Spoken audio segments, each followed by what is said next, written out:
So, today is the 20th of February, and apparently it is Cherry Pie Day. Who knew that was a thing? So what did I do? I had to go to Walmart to buy myself something else, and I spotted this for 84 cents. So I do see cherry pie in my future today.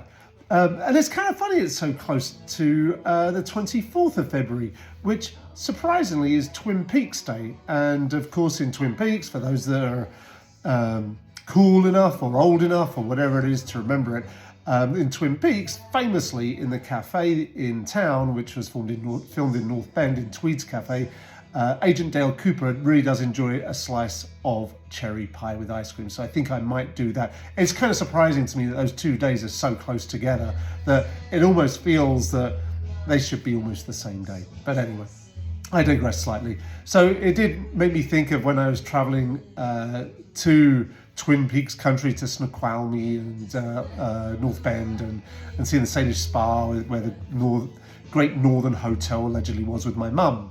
And we did in fact have cherry pie in the cafe and all the rest of it. So yeah, this is all good memories. I've been there with Kate as well, and we had a fantastic time there in a Twin Peaks themed place. But I'm digressing, as I always do.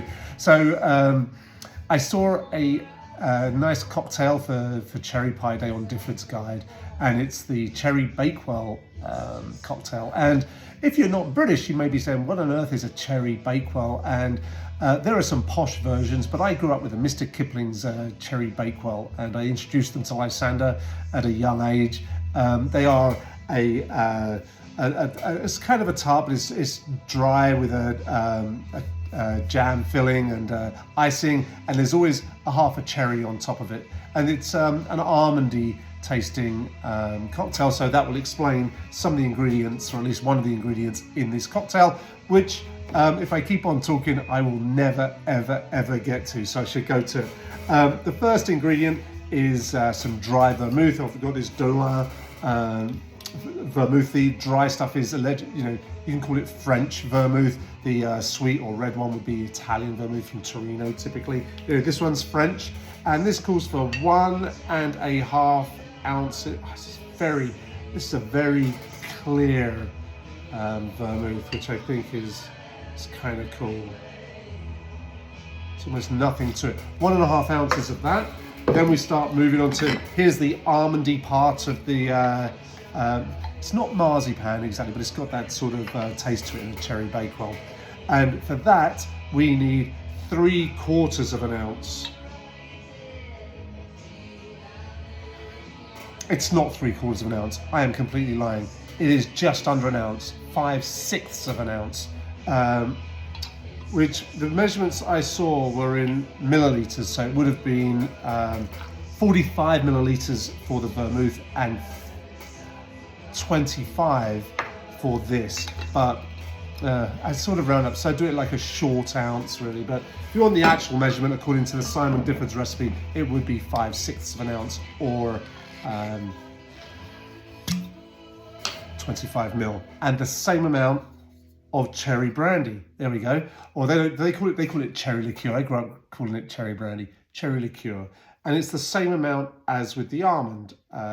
We are going to go 5/6 ounce or 25 mils. And then the final ingredient, and this is what really makes it decadent and delicious and just really yummy, is some cognac. We're using Martell VSOP cognac, and for that we do want 1/2 ounce. Let's measure that out carefully. This is nice stuff. You can use any brandy. I mean, it will all give that same luxurious feel. VSOP maybe a little bit better in cocktails, a little more expensive as well, so you do have that to worry about. But let's stir this. Again, we don't need to stir for very long, 20 seconds or so. I've got a chilled glass here. I keep a couple of them in the freezer, which you might want to think about doing as well. Then you've got one to hand. But to be honest, you can just throw it in there for 5 minutes, and that really does do the trick. But by the time I've done all this talking for 4 minutes and 40 odd seconds now, the glass does start to warm up a bit, but it's still pretty chilled actually. So that really makes a difference, and it's important for a drink that's served up as this one to have the glass chilled as well. Otherwise, everything just gets warm way too fast.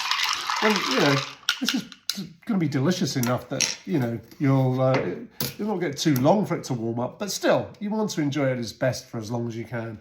Anyway, after stirring that and making it nice and chilly, you strain that into your chilled coupe or other kind of cocktail glass. That's a beautiful colour, of course, with those ingredients. You can see that there. One garnish, which is a cherry, and I've got an amaretto cherry just here, a nice posh one. And the way that the picture had it is just balanced on top of the glass like that, which you can see. But that's a little bit tricky for drinking, so I'm going to put it into my drink like that, and let's see what we've got.